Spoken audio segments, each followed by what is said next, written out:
Give me my theme music!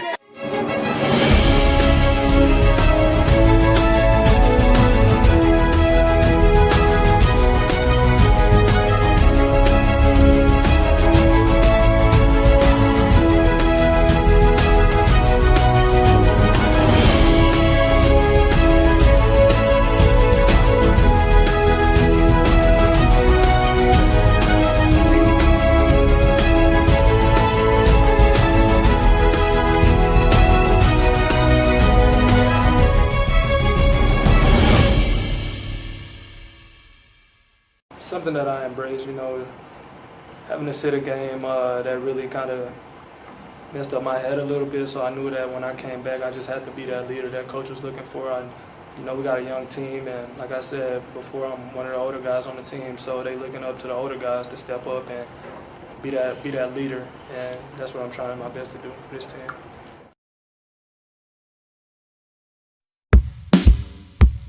Coming at you live from Boulder's backyard, it's Buffs News Radio Show with your host, Russ. And near is your host, Russ! What's up, everyone, and welcome in to Buffs News Weekly Live. I'm your host, Russ, and today is the Monday show. Appreciate you guys for coming in early. I already see a ton of you guys commenting. Appreciate you guys dropping by. This is going to be us getting to talk through exactly what happened on Saturday's game and what we might see happening in the future. I was at the game. I got a lot to comment on first and foremost before we get into the phone calls here in just a little bit. I will let you know I've got a new setup today. It's the first time we are using the new setup. I've got a different way of accepting calls. Same phone number, but it's going to hopefully be better. You guys can actually hear the callers more consistently. I took out a lot of contingencies, so to speak, that was causing issues with different things reverting. And now I just have one setting that I have to switch and change in order for you guys to hear. So hopefully after we kind of get going today, I've got it nailed down and we won't have any issues going forward. Okay. So I'm going to go first, guys, and talk about what's going on. I've already seen a couple comments from people. I don't think you guys fully know what happened on Saturday. Going back, watching the tape of that game, there is some very specific things that caused the issue. Some very specific things that caused the issues with Colorado Saturday night that lost them that game ultimately, and I'm going to go through them. So let's go ahead and get through my list. I wanted to have all of my thoughts kind of drawn out to make sure that I hit everything. One of the big things that didn't go wrong, no deep shots, bad reads. I've already seen a bunch of people saying that it's wasn't Caden Salter's fault. It was the play calling. Why did we go away from this or that? Guys, BYU adjusted to our run game. They adjusted to what we had. And so our play calling adjusted because BYU gave up the deep ball, the deep shots in the second half, trying to stop the run. So what does Colorado do? We call plays that allow the deep shot and big time plays. And for whatever reason that I cannot for the life of me look at, Caden Salter was not reading the defense. It was obvious from a few plays. It's not the whole game, but there were quite a few plays that were very, very, very, by the way, big, important plays. We can talk about them that for whatever reason, and I don't know what was going on, guys. We have probably officially now one of the best pass blocking offensive lines in the country, guys. We are grading out each and every week in the 80s. We are allowing the quarterback more time than almost any other team in the country is allowing their quarterback. And there were a number of times during that game where the time was completely fine. And, it was okay. And what ended up happening was Caden Salter would roll out. They would roll out to, and I have no idea why. He was under no pressure, guys. He was under no pressure. And he rolled out of the pocket for no reason. And to me, it's just crazy. It's what happened on the play that he took the 22-yard sack. By the way, on the 22-yard sack, he had 3 guys wide open. It was not a timing thing. He just rolls out for no reason, which doesn't help the offensive line because they're doing their job to keep the guys wide, to keep a nice pocket. He pops out, and that creates all chaos and havoc, and the offensive line has no chance to help him out. And at that point, no idea what's going to happen. Okay? And John got it here. I'm telling you, they started to move to cover the run, so the play calling adjusted like it should and gave him a good chance to succeed. So that goes into where I said the quarterback play. Now, the first drive and the second drive, very, very easy. Yes, Scott, he had the entire middle of the field open, okay? But he was rolling out. I don't get why he was rolling out. So that's the big point, okay? The defense. Now, I will say this. We have a bad defense. That's a given. That is absolutely given right now, okay? And Keith, I don't know anybody that's blaming this on the offensive line. I wasn't blaming it on the offensive line whatsoever. I'm blaming it on the quarterback when it comes to the offense. I'm blaming it on, our receivers being able to block when needed. We'll talk about that here in a second. But the defensive side of the ball, we'll get to that real quick. It was not a case of, and honestly, the defense played better than it has played in a long time. Okay. It gave up 24 points. That game was winnable. When we needed a stop, the defense got it. Okay. When we needed to stop, the defense got it. Coming out of the second half with BYU momentum, with their chance to take the lead, what happens? Defense gets a stop. Okay. Early in that game, defense gets several stops that could have given us a 21-point lead if we can do what we need to do on the offensive side of the ball. In the second half, when the game was close and going back and forth, they gave us a couple of stops and the offense a chance to win that game. So they did enough. It's not good enough. It's not the best. We're not relying on our defense. That's going to be the key. But the big part that I will say that this defense was absolutely terrible at, and I'm going to put this on the play calling, was the red zone. The defensive calls in the red zone. Why are we running man nickel in the red zone? For those of you out there, if you say that it is going to be a man nickel in the red zone, it is super easy for teams to run rub routes and crossers that get guys open. And we saw that with their third touchdown that they got. Okay. Deion Parks looked absolutely horrendous on those last 2 touchdowns. Absolutely.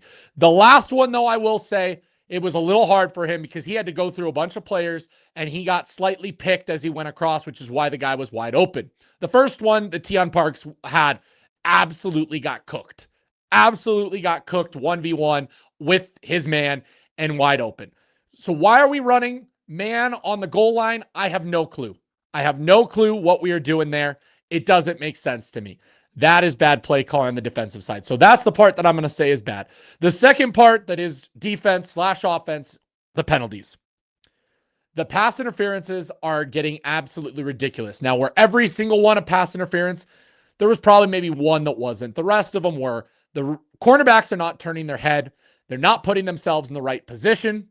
They just look absolutely terrible. And for a Coach Prime-led team, they are not doing what they need to do. Okay? Exactly, D-Nice. Man, no press on the goal line. That's what I'm trying to say. I don't know why we're doing that. We did play zone. Gualo, We did play zone during that game. I saw zone a few times. The biggest problem for me was we did not see zone in the red zone, which makes no sense to me. Okay? So there's that. Play calling run game. Now, I know it's already been talked about in the chat. Why did we get away from the run game? Why did we get away from the creative play calling? While I will get on that a little bit, I, again, made the point that BYU started creeping up. They started playing the run harder. They started bringing in extra guys, a quarterback spy, all of that to try and stop what was a successful run game in the first half. Now, would I have liked to have seen a little bit more of the Wildcat come back in the second half? Absolutely. You can't just run Wildcat the entire game. So there is that for coming away. That's why I also have it further down my list here. It's not as big of a deal. I don't think it was as bad of a problem as I think some people in the comments are already saying. Pretty much blaming it on Shermer again when Shermer was absolutely cooking to start the game, being creative. And throughout the game, I'm telling you guys, there were adjustments I saw. There was different plays that we've never seen Colorado run before. He is getting creative this season when he's calling these plays. Guys, I think the problem is it's absolutely personnel and execution that is the problem right now. And that's where the last one comes in. Leadership. There is absolutely no leaders on this team. I don't know if you guys have noticed this, but there is really nobody on this team wearing a D, wearing an L. You notice our quarterback is not wearing that at all. That tells you a lot about who this team is. There is nobody ready to call out or take control of this team. And I played for you guys at the beginning of this video what Caden Salter said in his presser. And I don't care what you say in the comments. I don't care if you want to blame it on the play calling, if you want to blame it on other things. The response from Caden Salter at that press conference officially made me completely give up on him as the quarterback at CU. I'm sorry. I talked about it. During the Wyoming game. I talked about it afterwards. I said that was Caden Salter's FU game to Coach Prime for benching him. And it was saying, hey, Coach, I am in a position to take over the reins. I am ready to lead this team. I'm not going to let you benching me change that. And I'm going to go out there and play my best game. And he did that.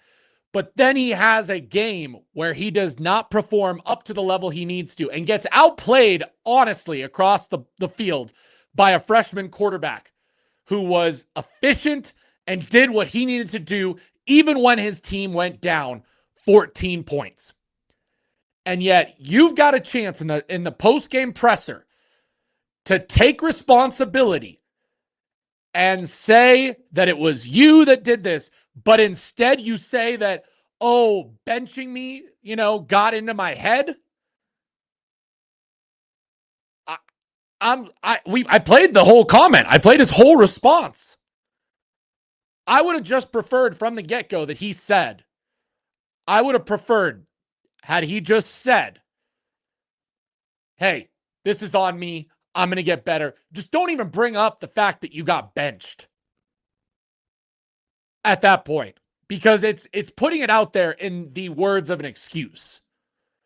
I mean, that's media 101. Media training 101. Okay? And I get this. And I would agree with this, which is why I also said play calling run game, going away from that a little bit was hard. When I was in the stands, by the way, when that play happened and we got 3rd and 3, I immediately said, run it 2 plays in a row. Run it 2 plays in a row at this point. Slam the ball down the middle, run it 2 plays in a row, give your guys a chance. Now, the reason they did what they did was because they saw something. And I will tell you guys, if I can find it, I'm going to need to find it because there is a shot of that particular play. There was 3 guys wide open. So while, yes, could it have been better to just run it down the thing and get the first down? Absolutely. The fact was, though, that the passing game was also open. The passing game was also open, guys. And, that is absolutely ridiculous that we ended up with a 22-yard loss. Not even a chance to go. And so that's where we're at.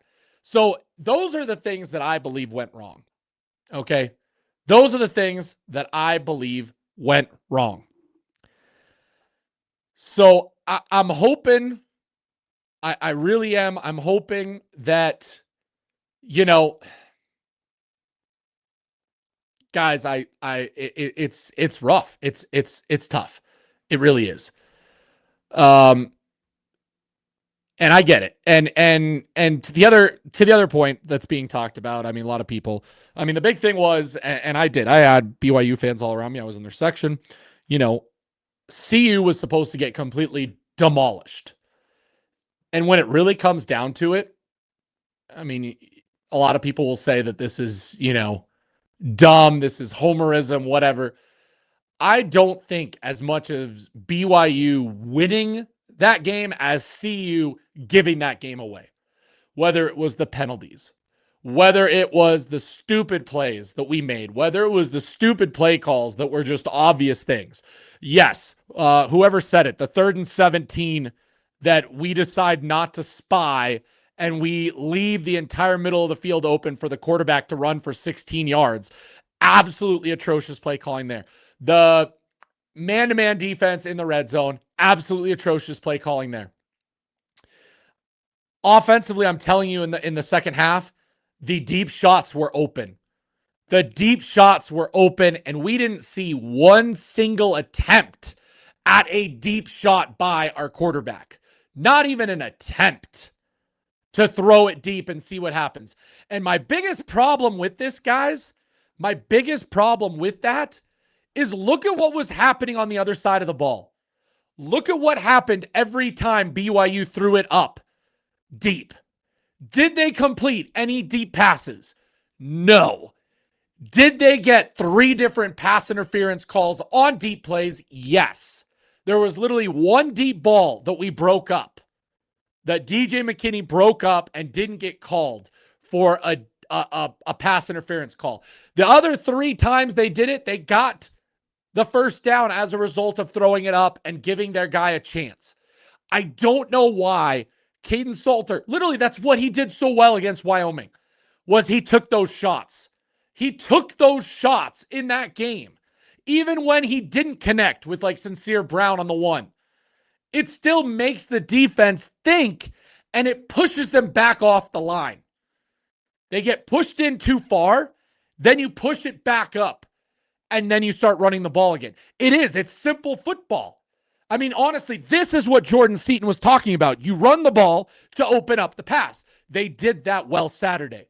We never got the passing portion of that. And that sets up the offense for failure. That's what is bad. Okay? That is what is bad. Absolutely horrible there. Absolutely the part of this that needs to be fixed and figured out. And, it's just, it's frustrating. It's frustrating with that. Okay. So that's what we've got coming on. Okay. So I want your guys' opinions. I've already started to see them in the chat. I'm going to open it up to you guys in the chat. I'm going to open up the phone lines. The phone lines may not work. I'm having some issues with the Google Voice. It's not ringing. So the phones are not coming through. That's where it's at. It's so let's go through some stuff here. Let's see what you guys have to say. Okay. Let's see what you got to say. People also got to realize this game moved so darn fast that we see a lot of things watching the game until I was playing. So coaching has to do better. I put a lot of blame on the coaching, says Brandon. TJ pretty much have to win out to have a chance at the Big 12. TJ, if I'm being honest right now, you have to win out, and even then you're not going to have a chance because last year, remember, 9 wins was not enough to win the Big 12. And guess what? This week, even if we went out, it's 9 wins, but it's already 0-2 in conference play. So the tiebreakers are out the window. I mean, we have to pray that the Big 12 just eats each other alive and 1 week one team wins and 1 week the team loses. It's going to be impossible. I'm telling you guys. Okay. Is it possible to win 7 games? Yes, it is possible to win 7 games. It's possible to win 6 games, but it's going to be very difficult because now we've got to win these next several games that we're going to be almost impossible to win, that are going to be very difficult. Okay? Very, very difficult. I would agree on this. I said this. I said this. Like I get celebrating that your team won a game. Absolutely. Every win in college football is important.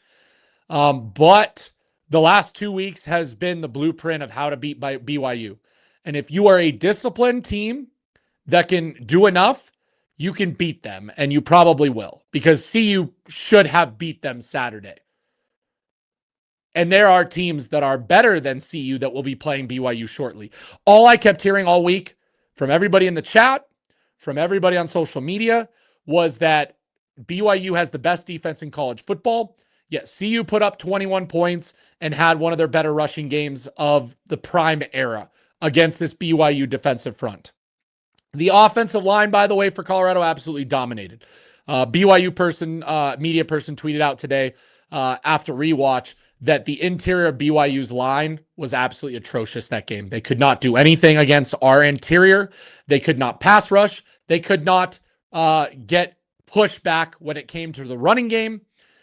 The only people that showed up were their 2 best players on defense, and which, if a lot of people will remember, if you talk about them last week, if there was a way to neutralize just them, then you had a chance to be successful, which Colorado did, and that's why the offense was so successful early on. So there is that as well. Okay. Shador, was it? No, he stood in the pocket and delivered the rock. Correct, Kai. I'm telling you guys, watching some of the plays that Caden Salter decided to sprint out on, there was no reason to roll out. He was under no pressure. It was like he freaked out, figuring out, oh, I've been in the pocket way too long. I've got to go, even though there was nobody there. He was seeing ghosts on a number of plays when he had guys open. If he just stays in the pocket, looks around, he had guys open. And that was the frustrating part. That was the frustrating part. They should have kept Draylon at running back because BYU couldn't stop him. Without player-led leadership internally, no team can reach its true potential. Statements, you're absolutely right. You're absolutely right. Neuroside, wrong. You're a receiver. You're required to catch the ball. That is his job. The quarterback can make it easier by placing the ball. Only he can make a play on it. Salter bails from clean pockets. Yes, he does, Peter. Peter, yes, he does. And I've literally seen that on tape. He bailed on several clean pockets where he had no reason to do that. Brady B, it's not just coaching. It is execution. You watch the video. The plays where we lost that game on, if you look, there was execution to be had. And for whatever reason, I'm telling you guys, again, Brady, that's part of the reason. Yeah, it happens 5 games in a row. Yeah, we need to switch it out. Why do you think Caden Salter was benched in the first place? Because there was plays to be had that he missed. Coach Prime wanted to wake him up. He shows up to the Wyoming game. He executes, and it shows up. So it didn't happen 5 games in a row because we executed in the Wyoming game, and we won by a lot. This one is definitely on that towards the end of the game. CU Buffs, this is what I'm thinking, guys. This is what I'm thinking is about to happen. Okay? Colorado is going to play Caden Salter through the bye week. And if things don't change or improve, Julian Lewis takes the reins the rest of the season. You at least give him till the bye week at this point. You don't want to, quote unquote, give up on the season. I think they stick with him.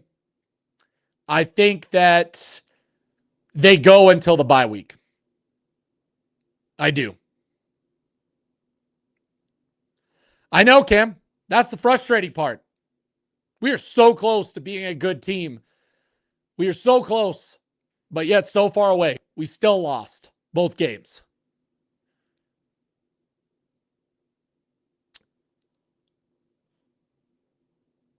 Blame Prime for not the better staff. Hart Mathis, Pecco on the clock. Defensive line wasn't bad, guys. Defensive line wasn't bad. I wanted to point this out. I tweeted out, by the way, yesterday what the PFF grades were. I'd like to let you guys know that just a little bit. Okay. So on offense, and by the way, the funniest part is this makes complete sense to the game that I watched. I could have told you who had the best games. The scores match the eye test on this game, guys. So first on offense, then we'll jump to the defense. On offense, can anybody guess what the top player graded out was for this game? It's super easy. Draylon Miller, 83 grade. Absolutely dominant performance. The rest of the grades are not surprising either, because the other part of the team that did really well was the offensive line. And that is Yo-Yo got a 79.1 grade. And by the way, that was play calling. Bringing in Yo-Yo as a sixth offensive lineman / tight end and letting him pull was why we were so successful in the run. That was a great play calling, design, creativity. Did very well. Yo-Yo 79.1. Jordan Seaton 71.8. Almost a 10-point drop off there, but still in the 70s. Xavier Hill 71.7. Micah Welsh, kind of obvious. He had a good game, 70.9. Joseph Williams, probably our best receiver on the game, 69.6. And then you add Zy Chrysler, 67.8. And Zarian McGill, 65.1. So your entire offensive line graded out well. Your two running backs graded out well. And your one good receiver graded out well. Shocker. But of course, I'm sure people will want to know Salter's grading. 59.2. And his worst rating was his passing rating at a 45 versus a 66.3 running. Okay? Now, as for the defense, again, for those of you wanting to call out Sapp and wanting to call out Pecco, the defensive line is not necessarily the problem. They're doing their jobs, guys. Okay? Number one, London Merritt, 77.8. Another week, another freshman defensive lineman leading the way as far as PFF grades. He did absolutely amazing. He made a ton of plays, guys, in that game. London Merritt, 77.8. Number two, guy that flashed on tape, flashed at the game, Tavion Coleman, 75.3. And guess who's number three? A guy that a lot of people want to call out, Jaheim Otis, 74.3. By the way, Jaheim Otis and Tavion Coleman, I believe, were the starters for that game because remember, we were hurt on the interior and we didn't have Anquin Barnes for the first half. Now, this one's going to shock everybody, but if you realize and think back to the game, you'll realize that he made a couple of plays as well. Couple of plays. Is he perfect? No.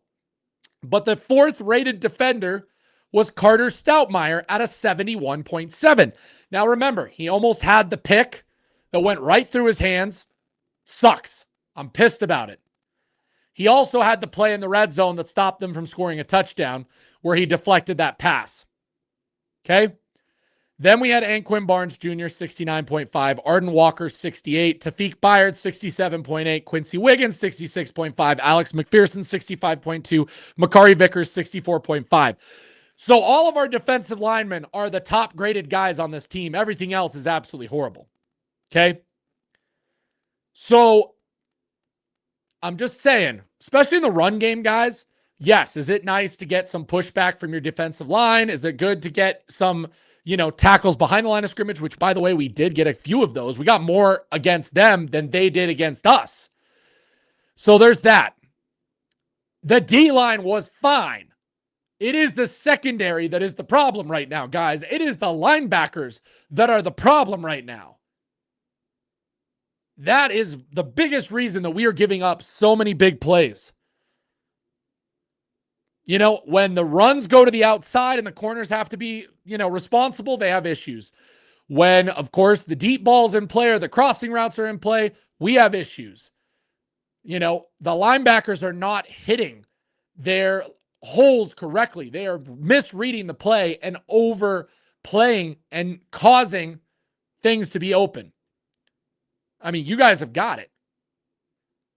So between that, it makes it very hard on a defensive line to be successful. But we had a number of sacks / plays on the quarterback. We did enough. They did enough.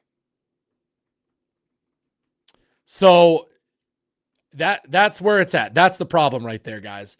Yeah, on the defensive side, the secondary is absolute garbage. The linebackers are garbage. On the offense, we can't get anything going with our receivers and quarterbacks. And the receivers don't get a pass.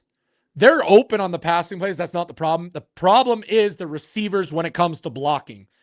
Because there were a number of plays that could have gone for touchdowns if the receivers could have blocked. And we've been saying that all season.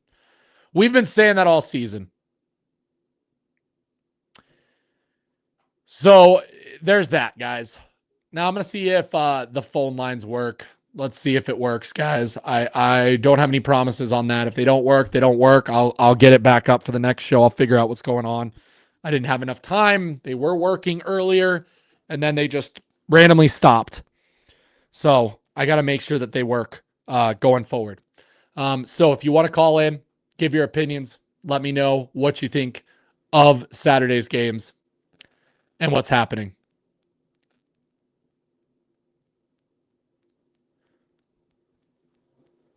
Seven Mile, what are you even talking about? I haven't seen anybody say this is Coach Prime's fault in the chat.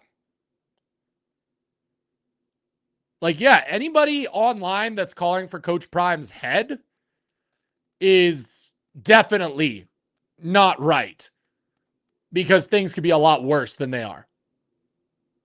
But I haven't seen anybody in this chat call out just Coach Prime and say that he needs to be fired or what. They're calling out the position coaches. Absolutely. Absolutely they can. Yeah, I will say that's the one time that I thought Omarion Miller did a great job blocking. I definitely did not think it was a hold. That was, again, on the penalties. So there's that.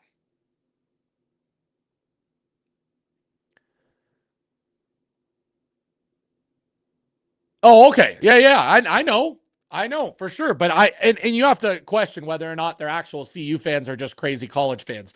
Because you get people like this in the chat who are just trolling for specific reasons, that don't understand. Like this kind of comment, you could definitely say, we'll go back to 1-11 and see what happens, with no hopes of a future, with no 5-star quarterback waiting on the bench to come in and take over this team in the future. Like, yeah, I don't ever want to go back to that. Kai, I'm very interested to see what happens this offseason, because if things continue the way they are this season, I think we could be seeing some big changes in-house. I do think that could be coming. Maybe sooner than later.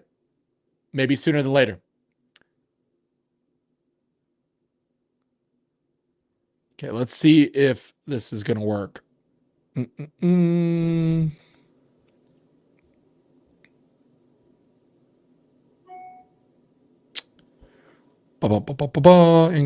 and I'm going to do just on the web, and we'll see if this works. Hart and Mathis have the deepest room, didn't develop nobody, what they say. 2-10 incoming, says Deals. See, I don't think it'll be 2-10, by the way, Deals.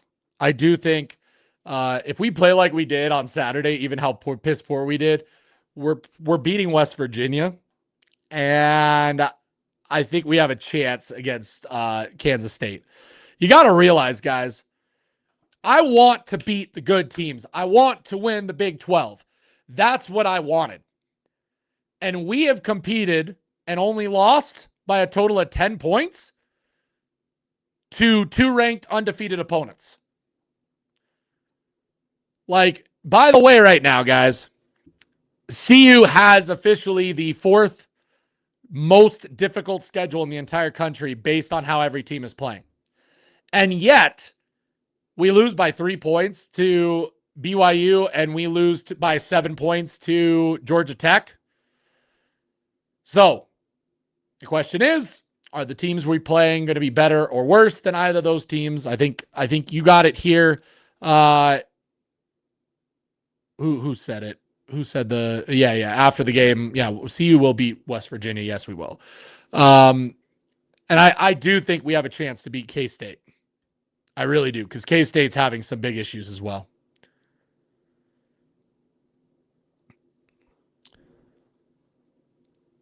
I don't think it's over. I'm ready to wait until the bye week to see if it's over, and then from there make a decision.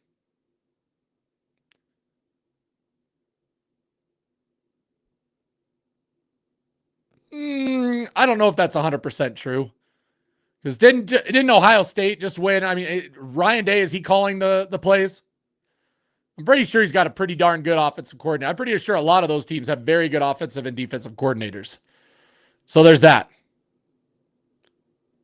I would agree with that. Yes, if Salter was what we hoped for and consistent and able to stay in the pocket, yeah, we're 4-1. Hell, you bring back Shedeur to this team and we're 4-1, maybe 5-0 at this point, because the Houston game maybe ends up different.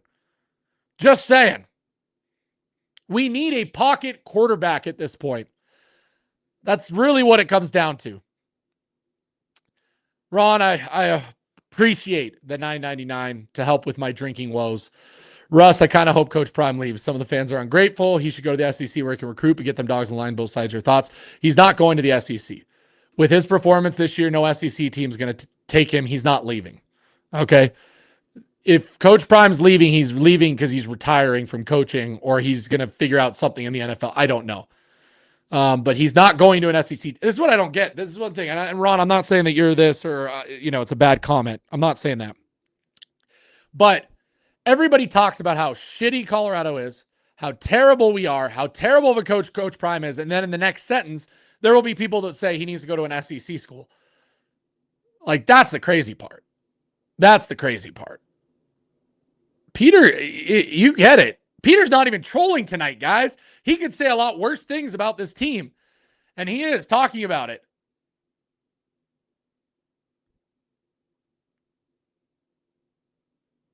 I mean, maybe you win against Houston. Who knows? Depends on which Salter we get, Jalen.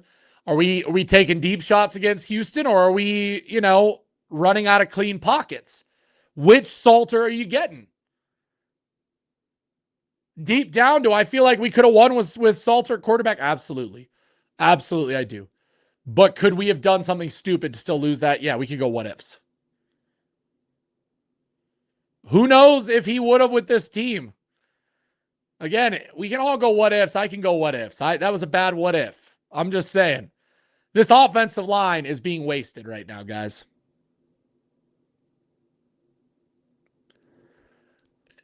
No, Shedeur couldn't beat BYU because not only could we not run, but we couldn't block. Shedeur had less than 2 seconds in the pocket. Jack Kelly and those guys completely dominated our offensive line.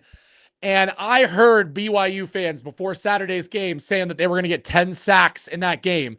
And they were shocked when they couldn't get to Caden Salter at all. They were shocked when we couldn't get to Caden Salter at all. So I'm just saying, completely different games, completely different things. It was absolutely, and no, it was not Pat that lost this game. I'm telling you, go watch the tape, because we had guys open, and for whatever reason, Salter got happy feet and left the pocket for no reason. There were post routes open.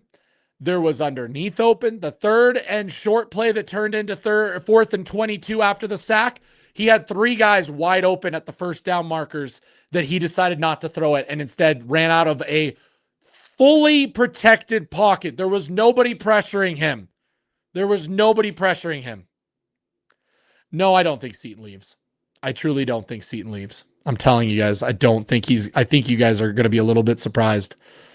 I really do. CB, I appreciate you. I was glad you were at the game. Was at the game with my pops. First off, great experience. Love the fans. Surprised how much BYU was in the building. My God, the penalties. Pat refusing to run the ball after the first half. The penalties killed us.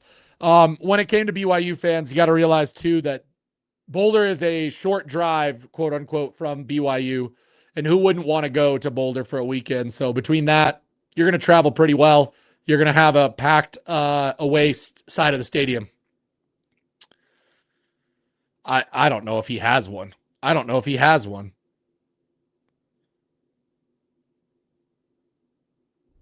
Yep. Yeah, that's CD. That's what I'm saying. It's not the defense's fault. This one is not on the defense. I'll say that the defense could have done way better against Georgia Tech. They did what they needed to do against BYU. I'm telling you. Against BYU, they did enough. Okay, we've got a caller in, and it looks like it is a repeat caller. Hopefully this works. Let's see if it works. Guys.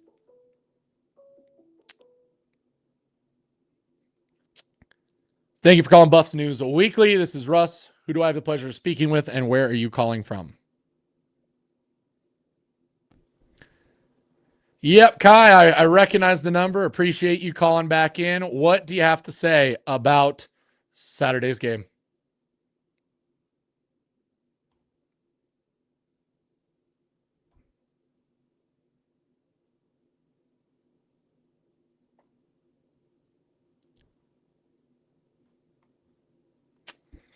Shoot.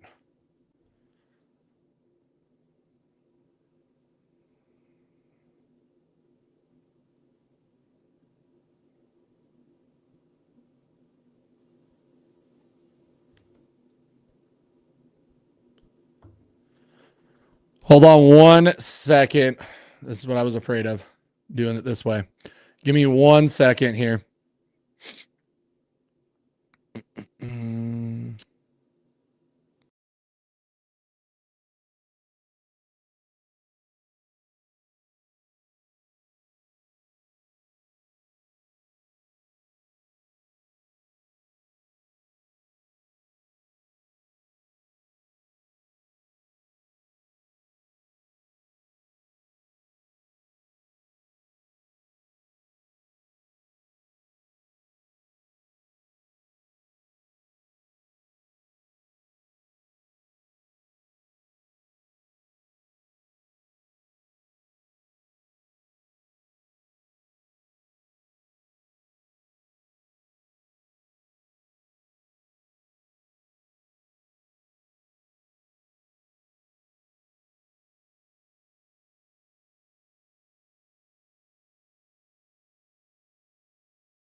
Game, the pass game. I mean, he had so much time back there, he could have sat there and baked a cake.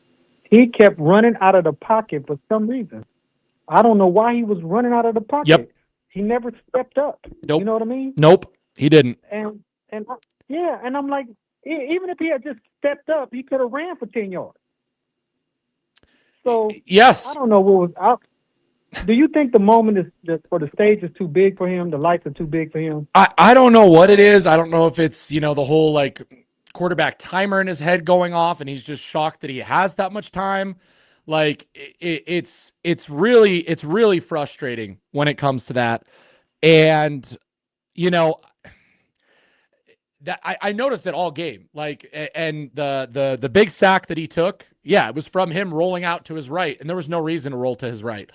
He had a pocket. Once you roll, you give, the right tackle has no chance because now the guy can just disengage and run after the quarterback. So at that point, I have no idea what's going on. Right. He's running into where the guy is blocking him to. Like even the one where they could have kicked the field goal. Yep. He caused the problem. There was no threat. No. If he just stays there. And then he don't throw the ball away. And then he won't throw the ball away. It seemed like, I'm hoping this kid ain't doing this deliberately. Because that's what it looked like to me, to be honest with you. I mean, he's probably not doing it deliberately because, I mean, that ends his football career if he does it deliberately at that point. But, you know, it's How do you explain that, Russ? Though, how do you explain it, Russ? Well, one time he roll out and he throw the ball away because he know he outside the pocket, but on those other two times where they in field goal range and it's at the end of the game, and he totally flips the field and takes a 22-yard sack. I don't understand that. I mean, awareness. You know, as other quarterbacks have said, you sometimes see ghosts in there, I guess, but he has no reason to see that. The offensive line has been doing so well this season for him. He has no reason to do that. And so I didn't get that. I don't get why people are solely like, out of everything, the play calling has been way worse than it has been this season. Yes. They gave a chance to win. So anybody who wants to just say, "Oh, it's Pat Shurmur's fault we lost that game," is not seeing what happened, because there were guys open during those situations. Now, could we have gone back to just running the ball if you don't trust Salter? Yeah, we could, but the fact was that those passes were open, and the running plays opened that up to work in the second half. Hey, Pat, Russ, they weren't just open; they were wide open. I know. It worked to perfection. All 22. It's embarrassing that this kid would run out of the pocket for what? Where are you running? Where are you going? Even the interception, the last play of the game, the interception that lost us the game, right? He had a clean pocket. Nobody was pressuring him. Yes. Nobody was pressuring him. And he rolls out for whatever reason. And the worst part about that is he's now split the field in half, because he's not going to throw across the field. No. So it leaves one option. Even though with 29 name, he was right there. Why? He was right in front of him. He could have just dumped it to him if he wanted to. I don't know what he was looking at. I don't know either. That's my frustration. And I mean, people need to call it out. We can't keep coddling. So what do you do, Russ? Do you just say go with the freshman and start on rebuild? I mean, for the future, or? I don't know, because I will tell you, when I left the game, I was like, well, we got to ride with Salter until at least the bye week and see if he can, figure things out. My biggest problem was right after the press conference and what Caden Salter said at the press conference, and really not taking, taking full, like, it's my fault this happened. That was the hard part for me, where it was like, I don't know if you can wait that long, because that response is not going to make people on that team happy, that he's, blaming getting benched for his bad play when he played well against Wyoming. It'd be different if it was the Wyoming game and he said he struggled because, having to sit a week, he wasn't sure. No, he looked great last week. And then this week he does that and he turns it around and he stops doing what he was doing well. I don't know. That's the tough one. And you know what the worst part about it? The kid is so smooth when he is in. Oh man, he is smooth as butter. I mean, he looks great when he's on. But I don't know. I think it's mental. It's got to be mental. It's something mental. Something's not right there, and he's not being the leader that we need out of the quarterback position. And that's a problem. That for the QB. You did. Yeah, you need that from the QB. Absolutely. I mean, it's why in the NFL, I mean, every QB in the league is a captain. When your quarterback is not a captain, that tells you a lot about who he is on this team. Because twice he's let two teams come in his own home and play better than him when he had the ball last and had a chance to make a difference of the game. So I don't know. I think I have to go with Juju at this point. I think. Well, we'll see what everybody says. Who knows? We'll maybe do a poll or something, but see what everybody thinks, if it's Juju time now or if people are still wanting to ride with Salter. But I say why wait? Because they're 0-2 in the conference. So. I know that's the big one that people I don't think realize. Like, yes, if we win out, we're 9-3 again, but being 0-2 in the conference, even if we win out, that's 2 losses in the conference. It becomes very difficult to make the Big 12 championship, even if you go undefeated at that point. Right. And you lost to Houston, which I don't think gonna do very well in the big. I mean, we'll see. I mean, Houston's undefeated right now. Houston's undefeated. BYU's undefeated, and Georgia Tech's undefeated. They almost lost to Oregon State, Russ. I know that one is bad. We'll have to see what that is, but it's gonna be very interesting. Okay, all right. Well, thank you for the call, Russ. Yep, I appreciate you. All right, later. Okay, bye.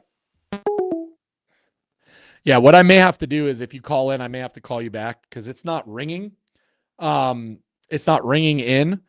And so that's kind of the problem. I've got to figure out what's wrong with my settings that it's not letting it ring through and actual show up. So if you want to call in, feel free to call in. And like I said, I'm hoping that it will ring, and we'll be able to do that, but we'll see. But yeah, feel free to call in. We'll see if I can get that working right. Oh man, any word on the recruits who visited best weekend? Rodney, what do you mean? Nobody so far. There has been articles written about the 5-star quarterback. He really liked what he had to hear about Colorado. That came out by On3. He is the top quarterback in the 2027 class. He is liking. Oh, it is working. Hey, we got the phone call. Okay, let's do this. Thank you for calling Buffs News Weekly Live. This is Russ, who do I have the pleasure of speaking with, and where are you calling from? Russ, this is CB calling from Atlanta.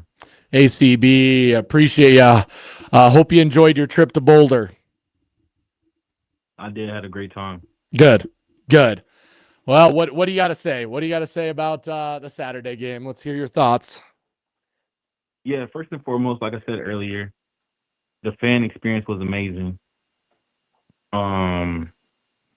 They started off really strong, and I thought it was going to be 21-0 pretty quickly. They went up 14, and then but my main takeaways from the game were I saw the same thing from Caden as I saw before. He just seemed to get lost out there, and I just think he's not ready. And I think they got to wait to play Juju. You can't burn his red shirt, even if they go 9-3. What's that going to do? It's a lost year at this point. We're unfortunate, but it is. Yeah, no, I get that. I do. I get that. It's tough because I don't know. I don't know if he's going to get the full 4 years at CU. I don't know if burning his red shirt would kill it. Because he's played in one game, right? He played in one game. But you look at the season. We still got like 6 games left, I think. Yeah. So he's got 3 more games before that red shirt gets burned, which again is why I was saying maybe you wait to West Virginia. Yeah, maybe you wait until the bye week. I think the bye week would burn it. It would. You see what you have. You give Salter a few more weeks. I don't think you jump to him this soon. And if it's truly bad, then, you go to Juju. Maybe, you wait the extra game. You let Salter come out and you prepare Juju for, whatever game, West Virginia or Kansas State, whatever that happens. It's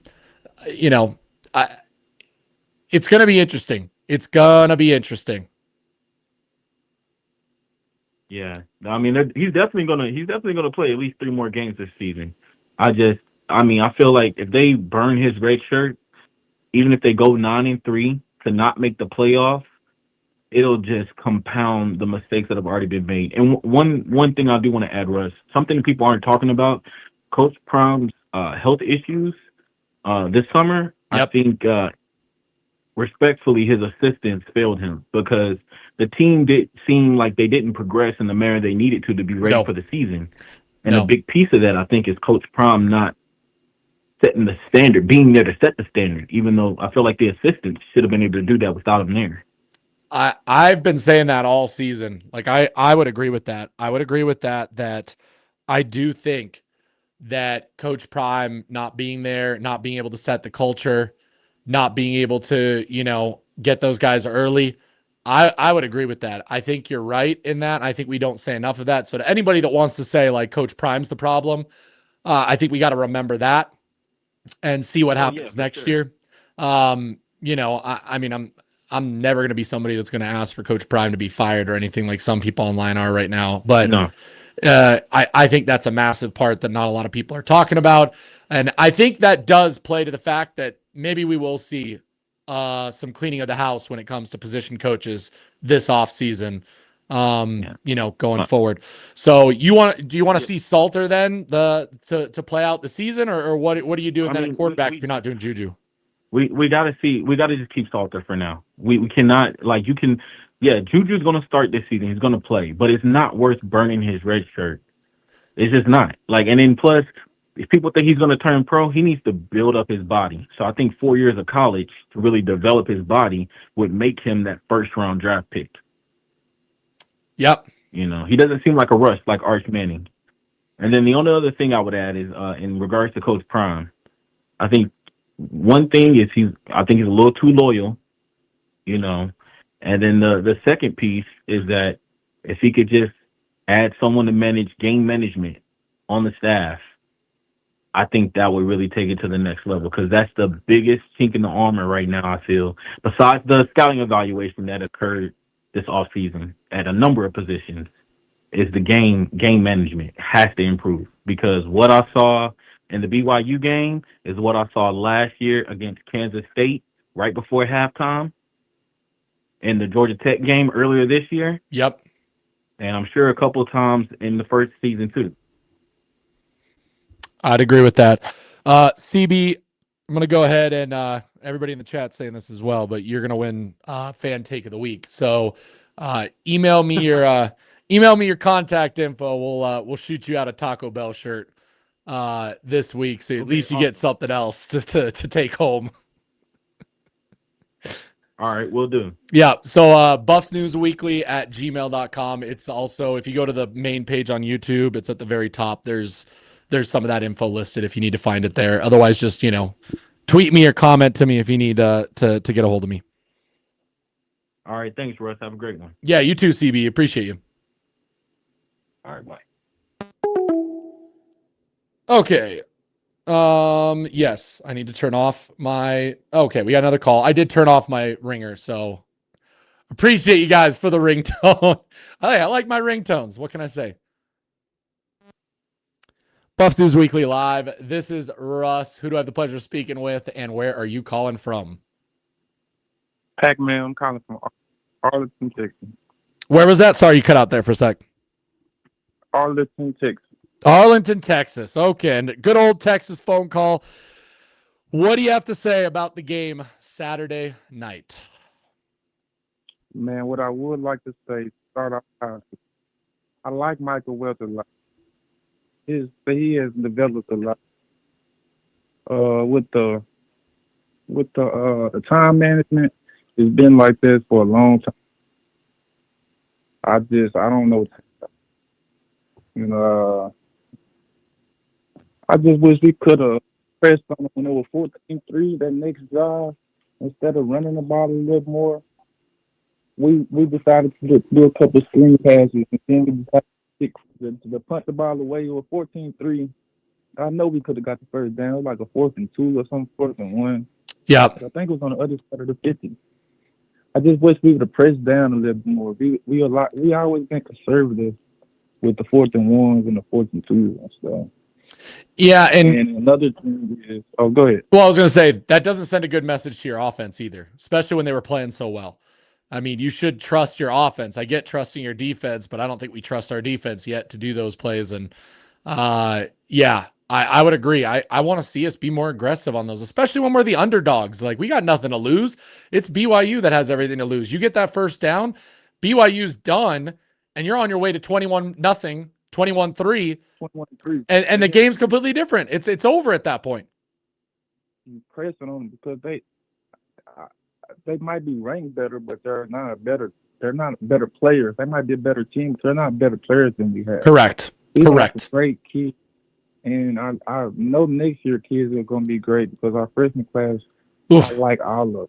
Yep. And we're developing our sophomores. Like I said, Michael Welch has been running the ball great this whole 3, 4 games, 5 games.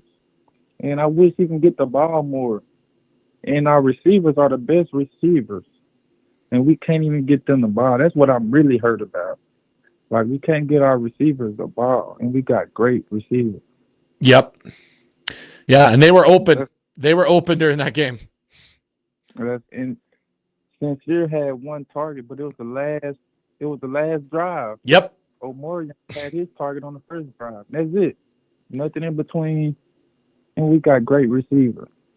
And I know if we can put pressure on any cornerback, can't nobody mess with us, bro. We got a great O-line. We just got to get the ball to the receivers and have and be a smart, disciplined team. No, they always gonna throw pass interference and flags on them. They always gonna judge us a little tighter than everybody else. I expect that, but we can beat all of that. Yep. We beat ourselves. And Coach Prime not being there this summer did hurt, but I understand what was going on with him. But Coach Swayze has done a great job of developing the kids to get better. It's just we got to have better coaching, time management. Our time has been bad for a long time. Yep. And a little bit more aggressive, bro, and we'll be just fine. No, I agree. Great call. I appreciate you. Thank you for calling in today. Thank you, brother. Okay, you have a great day. Yes, sir. Yeah, guys. I mean, it's the same thing from everybody. I mean, even it's bad when Lady C is getting off the Salter train too. Not saying you were on the Salter train, but I do always like to lean on you for your positivity. Yep. It's going to be interesting. BYU is proof that you can have a team full of 3 stars and still be a dominant team with great coaches all around, discipline, dog mentality. Kai Moore, I do want to say one thing about this, guys. I do want to say one thing because it was something that I noticed in that game. I think at times BYU was actually coached poorly on Saturday. I really do. There were some head scratchers to me because what was the one thing that worked every single time for Georgia Tech, that worked every single time for Houston, that worked every single time for BYU, yet they decide that they're going to get pass happy and help our defense out a little bit? Because the problem with being pass happy is if you make mistakes and you get incompletions, which happened a few times, now you put your team at a disadvantage where the defense can play whatever they want and play to their strengths. What BYU should have done is they should have just ran with their massive fullback quarterback and their really good running back straight down the line the whole game. The whole game. Until we stopped them on every down. Literally, the Georgia Tech. But for whatever reason, BYU goes from being a run team against us to a pass-happy team. I get that our DBs look bad, and I get what they were trying to do. But it was also helping the defense the few times they got off the field. So that was very questionable to me of what is the offense for BYU doing. They made it way harder than it needed to be, and they probably helped us out in the end. So I think what it was BYU has a lot of more experience. They have a lot tougher of players. They have guys that have played together for a while. And they had leadership and heart, which at times we did not have. We did not have. Again, I can talk about the Colt. I don't know what happened with Colton Hood, guys. I can't tell you. Like, if Colton Hood wanted to leave, Colton Hood wanted to leave. Like, if the whole reason he wanted to stay was for his brother to stay, well, why didn't his brother go to Tennessee? There's something else to that story. I'm telling you guys. Had Brandon and Colton ended up at Tennessee together, I would have said, yeah, makes sense. He's pissed off. Brandon doesn't end up there. We can't say that, okay? We can't say that because, yes, Ponder is a walk-on. And I'm telling you that walk-on quarterbacks have to pay a lot of money to come to see you. So my guess is they just didn't want to have the scholarship for it. It's a lot of money for somebody who's not going to play. So there's that. And that's all we know. That's all we know. So there. It's a tough one. Who knows what happened exactly? We can all speculate until Colton Hood comes out and says it live in person, specifically why he left. We will not know. We won't know. So there's that. Feel free, guys. You can call in to the show. I had a couple missed calls in between phone calls there. So if you weren't able to get in, feel free to try in now. We're not going to. Black Reaper, I'm telling you, we're not going to. I'm not worried about that. I really am not. And the reason that I'm not not worried about that. The guys are looking at the future. They're not looking at this team. They're not looking at Caden Salter. They're not looking at that. They're looking at guys like Seton, Merritt, McPherson, Juju, Joseph Williams, Draylon, Micah. They're looking at the future of the Buffs. Because right now, who is performing? Can anybody tell me who are our best players on this team? Who are the best players on this team? Most of our freshman and sophomore class. We got another caller. Thank you for calling Buffs News Weekly. I am Russ. Who do I have the pleasure of speaking with, and where are you calling from? Hey, what's up, Russ? This is Terrence calling from Fort Worth. Hey, Terrence. How's it going? What do you have to say about Saturday's game? What are you thinking? Well, man, Saturday's game, I was so excited, man, the first quarter when we were up 14 points, man, and I was actually driving from East Texas back this way, man, and just screaming the whole time every time we made mistakes and all the penalties, man. I think we're just a better team than when we're playing on the field, man. We have the talent, but I guess talent isn't enough when we're not consistent, man. That's just what I'm frustrated about. Yep.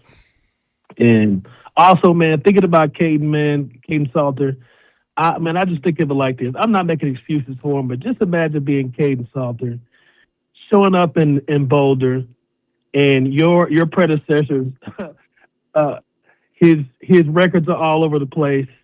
Everyone's still talking about him. He's in the NFL. They're talking about him on the news all the time. And to top it off, your coach is his dad. So, man, just imagine the pressure, man. And I get that, but you kind of know that going in. You choose to come to Colorado knowing that. I mean, who knows? Maybe that's why none of the other quarterbacks out there in the transfer portal chose Colorado. Caden Salter chose that, and he chose that challenge. The question is, was he up for that challenge? And I think we're finding out, like you said, maybe he wasn't ready for that challenge of having to come after Shedeur and having to come play for Shedor's dad on top of that. It looks like that's the problem right now, is it's just not his thing right now. Yeah. It seems as though, and of course we only seen a few plays, that Juju was definitely ready to take on that mantle of the pressure. Oh yeah. And really felt like he was good for it. So we don't know. I feel like Coach Prime is being as protective with Juju as he was with his own son, and trying to save him for his special moment and not trying to rush it. So, man, we'll see, man. I believe that we can beat every other team we have on the schedule. We just got to step up for the rest of the way and make no more excuses. I will say, seeing Saturday's game, if we were to clean up all of that, not saying we will because that's a very tall task, but skill-wise, especially on the offensive side of the ball, we have got the talent to hang with any team that we're going to play the rest of the year. Yeah, but I believe it. The question is, can this team find some backbone? Can it find some leadership? Can it find some consistency? Can it find some discipline? And can it figure it all out and put it together for an entire game? I think that's going to be extremely difficult, which I think is why a lot of people are kind of talking about, the fact that it's looking very daunting for CU to be able to keep up with this. Yeah. Man, all those people that Coach Prime is zooming in practice, I think he needs to zoom in, Skype in Travis Hunter Shedeur, and let those guys, give them the mantle, like pass off leadership, and just let those guys know, hey, man, look, this is the Colorado way we set, man. Let's go. I think they need encouragement from those guys instead of trying to be like those guys. Just that mantle needs to be passed. I think he needs to do that one day, bro. Something needs to happen to wake them up. I don't know what it's going to take. I need somebody to step up and really take mantle. I loved seeing Draylon Miller finally come on this season after, such a slow start. I'd love to see him now take a higher role, because I feel like he can do that now that we kind of know his role going forward. And I think he should be a running back from here on out. You know, I think it's hard as an offensive lineman to truly be a leader of this team. So I'm not faulting Seton for not really being that, because again, that's a hard position to do it from. It's really your playmakers that need to lead this team and tell them what's up. And truthfully, it needs to be your quarterback. I mean, first and foremost, every team, it needs to be your quarterback. The fact that we don't have that right now, I don't know how you fix that, because I think Juju will be that, but it's kind of hard to be that at this point on this team. So it's a difficult position for CU to be done, or to be in right now. Yeah, man. Well, man, hopefully we get it together, bro. I agree. Well, appreciate the call. Thank you so much. All right, you're welcome. Okay, see ya. Yeah, guys. I mean, you guys, I'm seeing the comments. You're starting to see. I think we're bringing everybody to the light. You guys are starting to understand a little bit more. I'm seeing less and less of just, constant talk about it's just play call. You can. It's harder, Kai, is what I meant to say. It's harder to be it from certain positions. Like right now, Kai, do you know who the leader on this team is? Do you really know who the leader is? Because you want to say any position, because the leader right now on this team is your darn kicker. You're having your kicker do motivational speaking, and he's the only one, the specialist, the only ones with, the leadership tags to them. I would say Byard on the defense has been the leader, and I absolutely love him. I love everything about him. And what did he say in his presser, guys? This says it all. Guys, oh my goodness, I completely forgot to even bring this up. Thank you for doing that, Kai, because I would agree. Tafiq Byard is the leader of the defense. He gets asked about the 3rd and 17, and what is his response? He doesn't say, my slow start to the season, me not playing, affected me. He says, Buff Nation, I'm sorry. That's on me. I will take full responsibility for that. That's on me. Byard is the man. Byard is the man on this team. And he is playing on a bad defense right now. So it's not fully his fault. He balls out each and every week, but you can only do so much. I love that he took responsibility for what happened. I think you guys are getting it now, Kai. I think you need to be a little bit more direct. I got what you were saying. I'm sure you were not meaning that the kicker can be your leader, but you got to be careful with how you say it. He is from a pro lineage. He is. Tafiq Byard is the man, guys. Tafiq Byard is the man.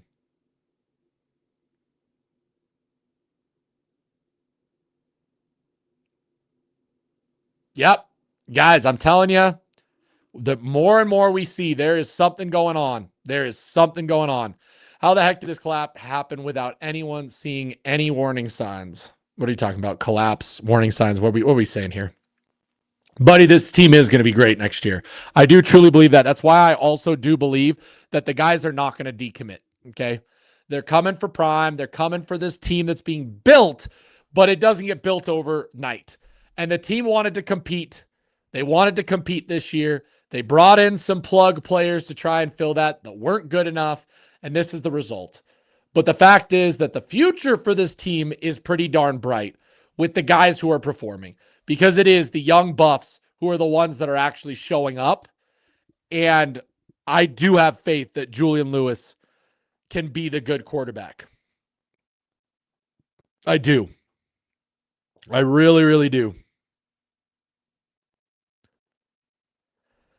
I agree with that. But like somebody else said, Byard has that pro pedigree. He knows what it takes. What low level of play? I mean, we were up 14-0.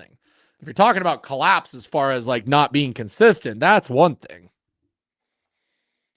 I mean, we can start talking about that, but I got to make sure that we close out strong in the recruiting class, and we do have to go after some big guys in the transfer portal. Now, the good news is I don't think we're going to have to grab as many players as we think in the portal that are impact players. A lot of the guys in the portal are going to be depth pieces. What that means is that Colorado can spend their money on some big-time pieces in the portal at important positions that need guys. Now, I heard somebody else say we need to go all O-line, high school, blah, blah, blah. here's the thing. Cardi Smith and Chauncey Gooden, those guys are going to be in spots next year. Zarian McGill is graduating. Xavier Hill's graduating. I think Larry Johnson comes back another year. So maybe you transfer that. So you maybe get one like starter out of the portal, like a really good offensive lineman out of the portal. I do think you go after at least one strong linebacker with the hopes that Mantrez Walker fills that role if he's looking good.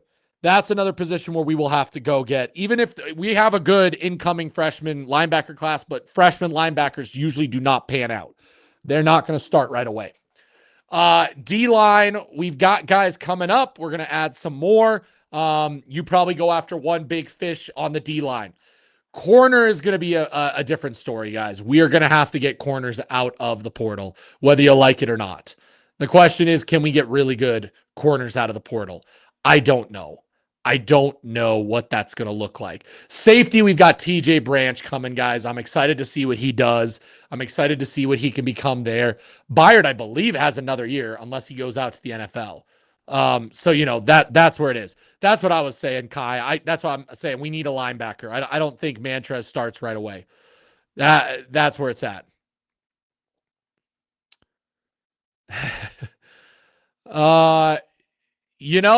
Who knows? Maybe they'll go after somebody. Lamar, you have to pull that many receivers, though, each year out of the portal because you need that many in the room. I'm sorry. I don't know what you guys don't get. You need like 15 receivers. That's a normal college football roster. You're not filling the space with freshmen who are going to play right away. You got to get the older guys in. We're going to lose a couple. We'll add some portal receivers. We'll add some more high school recruits and receivers. That's just normal. So, there we go. That's going to be interesting. I'm going to be focused on OC because I like what Pat Shurmur's doing. I like that he's getting more creative. I think we need a true college OC. And the coaching carousel I'd be paying attention to is who are the head coaches that are getting fired from their jobs because they're not good head coaches, but they probably are good offensive coordinators. Because right now, those are the type of coaches that are balling out in college football. Unless you pay them, Northside. I'm telling you, if we don't have to grab as many guys who are impactful out of the portal, we can focus our NIL money on a couple of guys that maybe would have gone to Big Ten SEC. We could give them more money to come here. It could potentially happen. I wouldn't put it out of it. I wouldn't.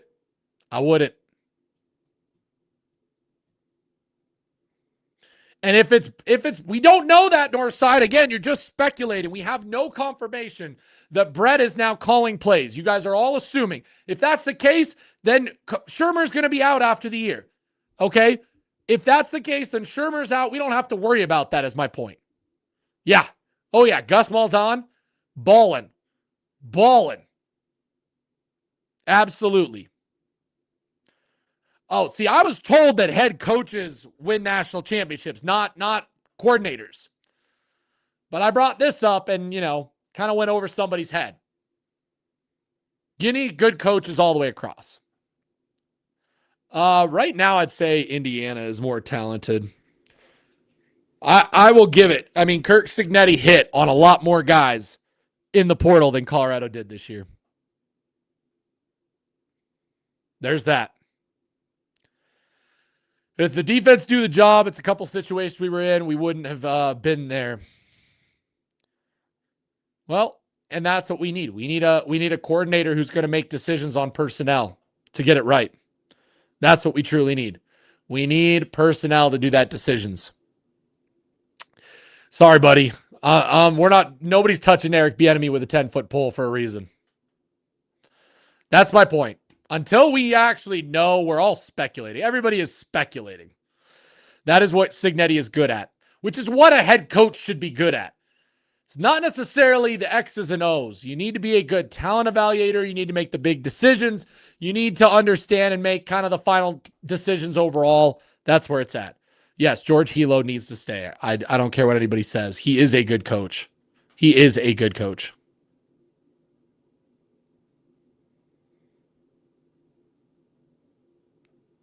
And I think that's more of the system, and that he's on a line with some good guys next to him. I do. I think that helps. I think it shows how bad the offensive line was last year. And playing next to the right guard last year was not an easy task for anybody. For anybody.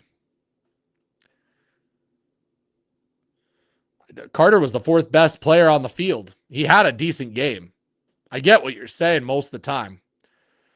Okay, Lamar, don't do that. Don't do that. You can't talk about a guy going to FIU and balling out. There's one thing saying that Colton Hood is balling out at Tennessee to say, yep, okay, screw that one up.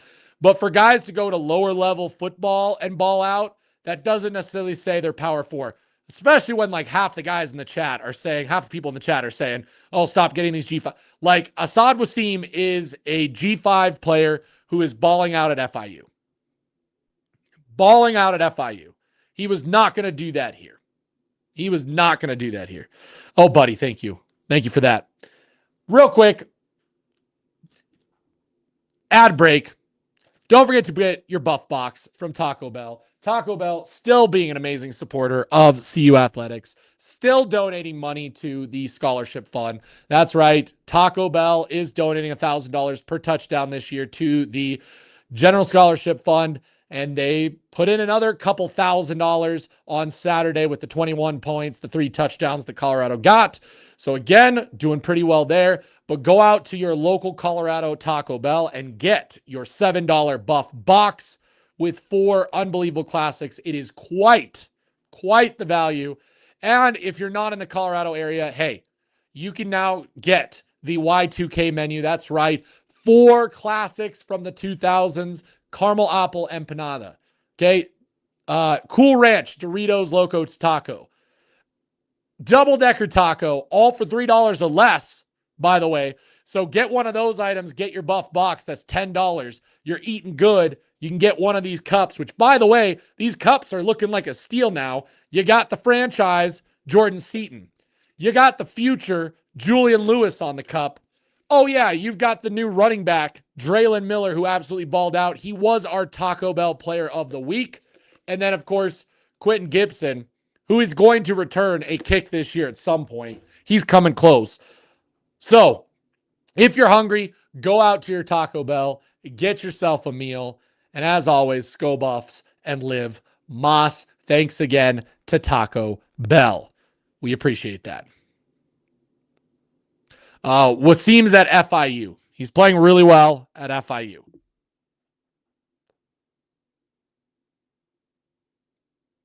Last year they hit. What are we saying? Okay. How about Phil Loadholt, offensive line? Pretty damn good at Mississippi State. Maurice, our offensive line is the best part of the team.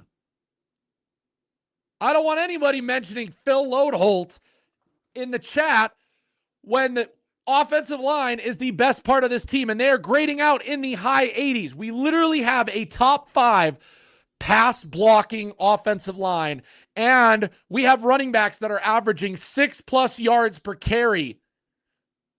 Don't say that losing Phil Loadholt caused issues for this team. Lamar, it's not that. It's the fact that, yes, of course he's balling out there. He better ball out there. If he doesn't, he's going to end up in Division II. But he could not cut it at the Power 4 level. Sometimes players are just really good at that level, and that's what's going to happen. We'll see. Let's see if Asad Wasim transfers from FIU and goes to a Power 4 team in the SEC or Big Ten and all of a sudden balls out. Then sure, I'm happy to apologize and eat crow on that. You know? Signetti gets lower players all the time, develops in the dogs. No Alabama players work out for us. I would agree with that. And I think that's why he's a good talent evaluator. He knows how to get those diamonds in the roughs that SEC and Big Ten won't look at, because there's a lot of people in this chat that think, oh, if I get a Power 4 transfer or Power 5 transfer, a G5 transfer, they're not going to pan out. Indiana's proof that they do. I would agree with that, Kai. That's actually a good analogy there. And that stuff happens. Guess what? You could dwell on that lost ticket for the rest of your life, or you can move on. And I think at this point, we need to just move on. I will cheer for Colton Hood. I will be pro Colton Hood, and I hope he makes it into the NFL, which it looks like he will. But we've got to move on. We can't be sitting there just thinking about what if all day long. That's what I don't get. Why are we bringing up Phil Loadholt? Not you guys, but why are we bringing up Phil Loadholt when literally our offensive line is doing pretty darn good? I give Gunner props. I give Gerard props. The offensive line is balling. They are balling right now, okay? Last year, that offensive line got completely destroyed by BYU. And this year, we made BYU look absolutely horrendous on the defensive line. Yep. There it is, Lady C. We got it. We got to move on. We got to move on. That's where it's at. Yep. Season's in session. Nothing we can do now. O-line is good. North side, Judd actually hasn't been grading out that well. Again, I think it's a part of the populace, but our line is actually grading out than Jada better. So I think that would be maybe Phil Loadholt, maybe Gunnar White, and the guys are better at developing. But there's that. What up, Brian? Appreciate you dropping by. Gunner's great O-line coach, and people are actually wanting to play for him. Yes, they are. Yeah. The guys are doing great with the O-line. Why are we talking about the O-line at this point? Why are we talking about O-liners that are out of here? Like, we're talking about Jada. We're talking about Phil Loadholt. The offensive line's not the problem. You're acting like we're missing something on the offensive line. You'll want to talk about the DBs. Sure. I get that. Sure. Also, did Caden really blame the bad play on benching? He didn't directly blame it. Here, I'm going to play it again for everybody. And I have the whole clip, by the way, because somebody said that I took the clip out of context. It's literally the whole answer to his question. It's not just the part. We're going to play it back for you guys one more time. So here's what Caden Salter had to say after the game on Saturday. Something that I embrace, having to sit a game that really kind of messed up my head a little bit, so I knew that when I came back, I just had to be that leader that coach was looking for. We got a young team, and like I said before, I'm one of the older guys on the team, so they looking up to the older guys to step up and be that leader, and that's what I'm trying my best to do for this team. Okay, so he says that here's the context to it. Does he say directly that I'm not doing well because of my benching? No. What he says was, he realized in the benching that he needed to step up, be a leader. Yes, but at that point, I would just say, hey, I need to just be a better player. I need to be a better leader. This game's on me. It's not good media training, even if that's not what he meant. Don't mention the benching at all. Don't mention the benching at all. Brian C. is officially a new YouTube member, joins the tribe, joins Keith D. Nice and David Talks Buffs. I appreciate you, Brian C. Thank you for becoming a member of the channel. If you want to become a member, you just have to hit the big join button down below the video. Hit the join button, $1.99. It's just a $1.99 cup of coffee saying, hey, I love you guys. We'll see what you do. If you want to become a higher member, I will be adding the all 22 footage to that tier once we get people on that tier. If that's what you're looking for, I do have access to that, but that's what's up. Appreciate you, Brian C. Northside with the super sticker. I appreciate you as always, Northside. Thank you so much. As always, love having you here in the debates. Brian, trust me, that was not a good response after that. So there's that. There is that. If you would have said that after the Wyoming game, it wouldn't have been a big deal. Still bad, though. Correct. And I said that. I would understand him saying, the Wyoming game, I had a little bit of trouble getting back. I know what I need to do after the benching. But to all of a sudden mention it now a week later? What is that? What is that? That's a problem. Thank you, Lady C. Yes, please hit that like. We're over to almost 200 watchers. I would love to get some more likes up. That is huge for our videos to help out. I appreciate you guys, too, on this Monday being a part of this and doing that. Also, by the way, guys, I do have the drone footage. If you want to see the halftime drone show, I will tell you it was not received very well. Most people in the stadium could not see it. From my seats, I could see it behind the building, but that was the key behind the building. The video for the drone show is up on the channel, so if you want to watch that later, about 10 minutes of footage, you can do that there. This man had 3 possessions to take the lead or win the game, and he choked. Yeah, spaceships, that's probably your first right. Probably your first right. We need this team to come together. Seems disjointed. Yeah, there's something going on behind the scenes, and I think the fact that they benched Caden Salter might have been a sign that something was going on behind the scenes. Because if the team loved Caden Salter and was fully behind him, they would have mutinied from benching him. It seemed like the team rallied behind Staub a little bit, even though he wasn't good enough to play. So that's not a good thing. That is not a good thing at all. I would also throw in maybe DB coach in there too, Lamar. I would say DB more than receivers coach, if I'm being honest, but I could see the receivers coach, especially the blocking part, for sure.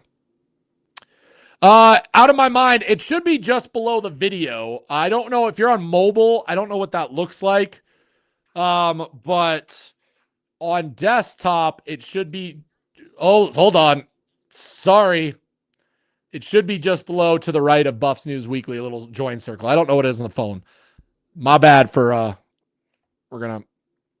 If you guys heard that double audio for a second when it double played YouTube in the back. I agreed. Some transfers not cutting. It's obvious. Yeah, that's obvious. Russ, you think Salter betting on his props? Something don't look right. I don't trust this dude. I don't think he's doing that, guys, because he's literally ending his NFL chances before they even started. Yeah, this is obvious, and maybe that's not what he needed to do was come here. Need our seniors to be like Tennessee's player union. They wanted Boo Carter to buy in or be gone. Same should be done with Salter. They didn't help him out on the last drive. The kid could barely catch his breath. They should have called the timeout. Lamar, I don't think that was the problem, though. He had wide open guys and nobody breathing down his neck. He had 4 or 5 seconds in the pocket, and he decided to scramble. I get it. Could you have settled him down? Yeah, but he's a fifth-year senior. If he was a freshman, yeah, settle him down. He's a fifth-year senior. He should be fine. He should be fine. That's what's frustrating about it. He rolled out when he didn't need to and then threw the pick. He didn't help himself by rolling out there.